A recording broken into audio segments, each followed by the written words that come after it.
I don't know which one. Which author do you find more difficult to adapt? Conan Doyle or Agatha Christie, and why?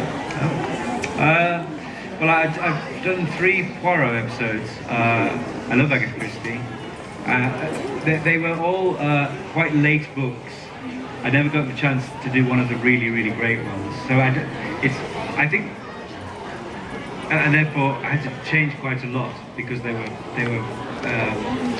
not as well constructed as some of the earlier ones. But I think the problem a lot of people sometimes do when they're adapting anything is to, for some reason, is to jettison what the author intended. And as a writer, obviously, I have a great deal of respect for other writers. So I often find it quite odd. I remember in the first Agatha Christie I did, Cat Among the Pigeons, the brilliant idea about it is there are two murderers. And I remember the producer saying, I want to get rid of her. And I said, that's the best idea in it. So I think it's very important to respect the original author's intentions. When you're adapting something, obviously sometimes you have to be much more free with it. And with Conan Doyle, obviously we've, from the beginning, taken a very specific attitude towards the stories. We rarely adapt them as they are.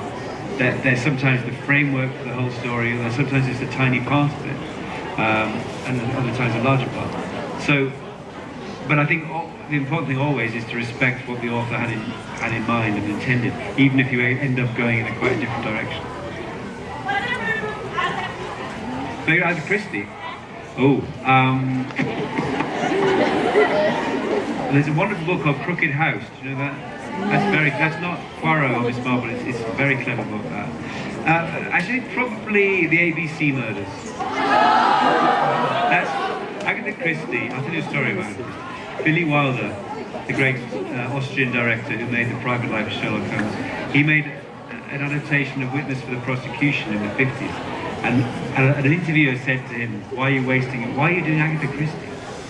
And he said, Agatha Christie's characters, her dialogue I can write it in an afternoon, but her plots are like fucking ball bearings. That's true. Agatha Christie had more great ideas than anyone who's ever written. She was amazing.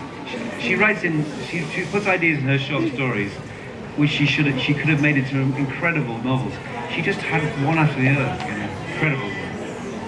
About the space and time. About the space and time, Doctor Who. Yeah. In Adventure in Space and Time, you see that Doctor Who had everything to go wrong.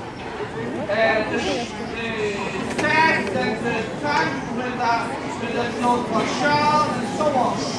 In your opinion, what in that situation was the thing that made Doctor Who get right?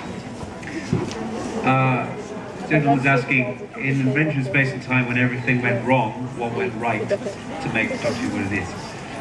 I think it's partly that it's just a fantastic idea, but mostly it was the hard work of all those people at the original time, and there were many more than I could put in that story who were behind it. But I think in the end, what's wonderful about it is that it's a story that happens every now and then. It's the little show that could.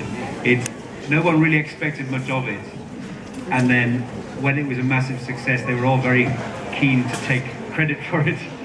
But it's essentially just it's the same thing. It's passion, it's hard work, and it's the willingness to keep pushing on. So.